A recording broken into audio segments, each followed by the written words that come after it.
Guys, I have a confession. I hate gaming laptops.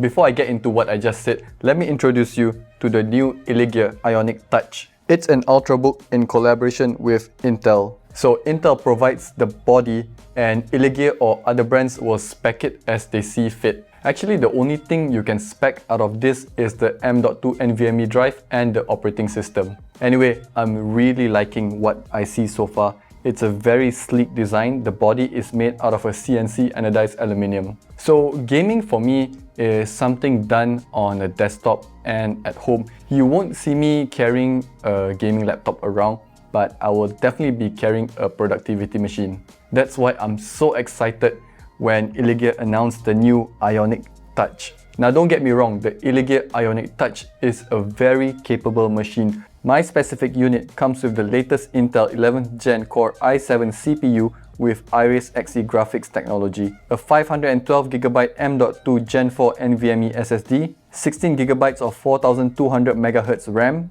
Intel Wi-Fi 6 card, and lastly, a 73Wh battery. A sizable battery, but when paired with the new 11th Gen efficient CPUs, you can get up to 16 hours of battery usage. Now let's move on to I/O. On the left side, there is a Thunderbolt 4 port, a full-size HDMI 2.0 port, and a USB 3.2 Gen 2 port. On the right side, there is a Kensington lock, a Thunderbolt 4 port, a USB 3.2 Gen 2 port, and a 3.5mm audio input-output. This is a well-equipped laptop and you will not have to live that annoying dongle life. Plus, with Thunderbolt 4, you can even connect an external GPU to unlock better graphics performance. The keyboard is nice and tactile. The white backlight is perfect to use in darker settings. This actually reminds me a lot of the MacBook keyboards. Below, you'll find a trackpad. It's very accurate thanks to the Windows Precision drivers, but it's on the smaller side. At the top, we also have a webcam that is compatible with Windows Hello. And this is what it sounds like. Good enough for all your video calls during the pandemic. Lastly, if the name didn't give it away already, this Ultrabook is touch-enabled.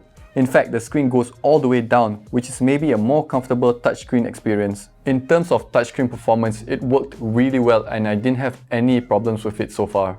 If you know how to integrate this into your workflow, you can be so much more efficient. The 15.6-inch display is bright and vibrant, excellent for consuming content, but do note that this is a glossy finish. So it's not ideal in bright environments and it will pick up every single fingerprint you have. So make sure you stand by a microfiber cloth.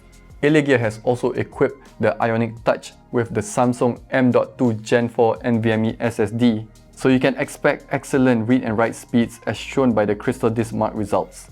Overall, I think that this is an excellent productivity machine. They've struck a fine balance between actual performance and something that is portable. Can you game on this? Sure, just manage your expectations because you are definitely not playing Modern Warfare on this without an external GPU and the fans blasting at maximum. Lighter games such as Fall Guys will run without a problem at all. Before I close things off, let me share with you two things that I didn't really enjoy about this Ultrabook. One is hardware related and one is software related. Firstly, the design and placement of the ventilation, keyboard and trackpad. Yes, the top is actually ventilation, not speakers, which are at the bottom and sound perfectly fine by the way. The ventilation takes up so much space and I wish they made it smaller or removed it. This is so that the keyboard can also move a bit further up, allowing for a taller trackpad. Currently, the width of the trackpad is perfect, but the vertical clearance is not that much. In contrast, this is what the trackpad looks like compared to the new MacBook Air. But after using the Ionic Touch for a few days, I kinda understand the design of the ventilation. If you push it hard enough, heat will build up and you will definitely hear the fans go at maximum.